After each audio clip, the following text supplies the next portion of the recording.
Morning students. बच्चे आज हम स्टार्ट करेंगे इकोनॉमिक्स का first chapter what is macro economics. ये आपने पहले भी पढ़ा हुआ है, +1 में भी किया हुआ ये कि what is micro economics macro economics. वहीं से हम स्टार्ट करेंगे। सबसे पहले देखो, पहले बताया था मैंने कि माइक्रो इकोनॉमिक्स क्या क्या होती है और मैक्रो इकोनॉमिक्स क्या होता है। माइक्रो मतलब छोटा, मैक्रो मतलब बड़ा। ठीक है। माइक्रो इकोनॉमिक्स जो है उसमें जो एक इंडिविजुअल बंदे की स्टडी की जाती है, एक अकेला बंदा लिया जाता है। जैसे एक अकेली फर्म को ले लिया, एक फर्म को लिया है, एक इंडिविजुअल पर्सन की स्टडी करते हैं हम उसमें।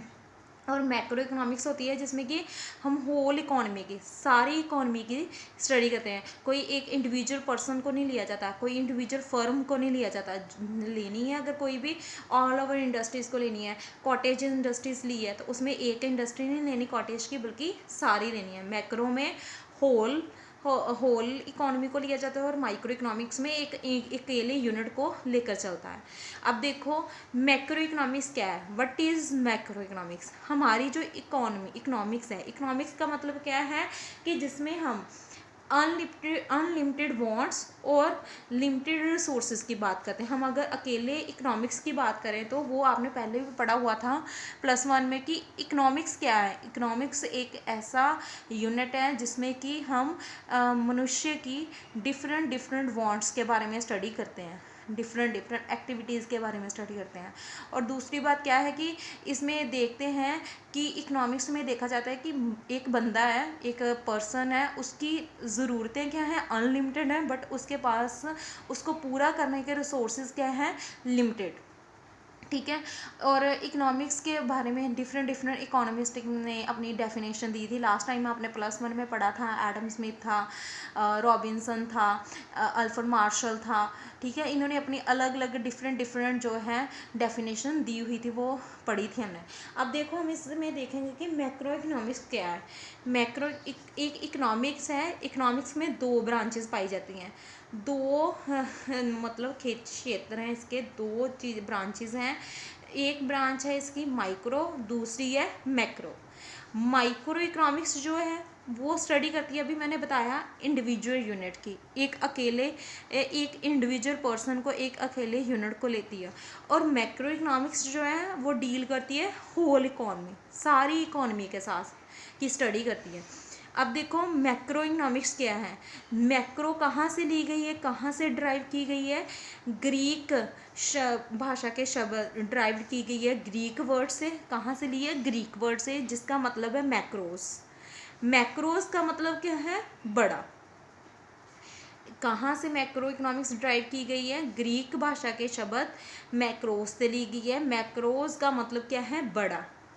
ठीक है। दूसरा इसमें क्या है व्यू पॉइंट, इसमें मैक्रो इकोनॉमिक्स में स्टडी की जाती है सारी इकोनॉमी की, वो पहले भी बता दिया मैंने। होल इकोनॉमी की स्टडी करता है। होल इकोनॉमी में क्या क्या आता है, नेशनल इनकम। नेशनल इनकम में भी क्या आता है, किसी एक बंदे की इनकम नहीं आती, बल्कि नेशनल इनकम में आता है कि एक साल में एक देश के अंदर जो भी गुड्स एंड सर्विसेज की ट्रांजैक्शन हो रही है पर्टिकुलर टाइम पीरियड में, उसको क्या कहते हैं, नेशनल इनकम। एग्रीगेट डिमांड, कुल डिमांड, हमारे देश की कुल डिमांड कितनी है, लोग कितनी चीज़ों को परचेज कर रहे हैं, डिमांड कर रहे हैं। एग्रीगेट सप्लाई, कुल पूर्ति, कितनी चीज़ों का की सप्लाई की जा रही है, भेजी जा रही है एक जगह से दूसरी जगह पे। इन्फ्लेशन, कीमतों का बढ़ना, हमारे देश में कीमतें कितनी बढ़ रही हैं, इस कीमतों के बढ़ने की कितनी प्रॉब्लम पाई जा रही है। प्रॉब्लम ऑफ अनएम्प्लॉयमेंट, हमारे देश में कितनी बेरोजगारी है। इन सभी चीज़ों की स्टडी किस में की जाती है, मैक्रो इकोनॉमिक्स में। और इसलिए मैक्रो इकोनॉमिक्स को एक और नाम से जाना जाता है, एग्रीगेटिव इकोनॉमिक्स। एग्रीगेटिव इकोनॉमिक्स मतलब कुल अर्थशास्त्र। ठीक है। एग्रीगेट्स की स्टडी करता है इसमें। नेक्स्ट देखो डेफिनेशन है मैक्रो इकोनॉमिक्स की। Macroeconomics deals with functioning of economy as a whole. Macroeconomics एक फंक्शन है जो स्टडी करता है सारी इकोनॉमी के साथ, सारी इकोनॉमी के साथ डील करता है वो। आगे इसकी डिफरेंट अप्रोचेज हैं मैक्रो इकोनॉमिक्स की। एक है इसकी क्लासिकल अप्रोच, एक है केन्जियन अप्रोच। क्लासिकल मतलब पुराना, केन्जियन मतलब मॉडर्न।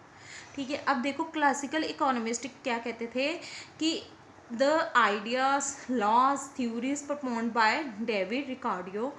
क्लासिकल की थ्योरीज किस किस ने दी थी? डिफरेंट डिफरेंट इकोनॉमिस्ट से, डिफरेंट डिफरेंट इकोनॉमिस्ट ने अपना व्यू दिया हुआ था। डेविड रिकार्डियो ने, अल्फ्रेड मार्शल था, इन दोनों ने क्या दी थी? अपनी क्लासिकल अप्रोच, क्लासिकल इकोनॉमिक्स दी थी। इनका क्या कहना था कि हमारी इकोनॉमी में full employment in normal feature of any economy in long period. Classical कहता था कि हमारी इकोनॉमी में हमेशा क्या पाया जाता है? पूरा रोजगार, किसी तरह की कोई बेरोजगारी नहीं है हमारे देश में, सारे लोग रोजगार पर लगे होते हैं, वो भी लंबे समय के लिए। If there is disequilibrium at any particular time of year, अगर हमारे देश में किसी भी तरह का असंतुलन आता है तो वो क्या है? थोड़े टाइम के लिए आता है, ठीक है। डिसइक्विलिब्रियम मतलब असंतुलन, इक्विलिब्रियम मतलब संतुलन, डिसइक्विलिब्रियम मतलब असंतुलन। अगर हमारे देश में अगर असंतुलन आता भी है तो वो क्या आता है? थोड़े टाइम पीरियड के लिए। और ऐसी मार्केट फोर्स अब काम करती हैं कि फिर हमारे देश में क्या demand and supply will again restore full employment. तो हमारी इकोनॉमी में ऐसे काम, ऐसे वर्कआउट होते हैं कि हमारी इकोनॉमी फिर कहाँ आ जाती है? पूरे रोजगार में। क्लासिकल का कहना था कि हमारी इकोनॉमी में कभी कोई से भी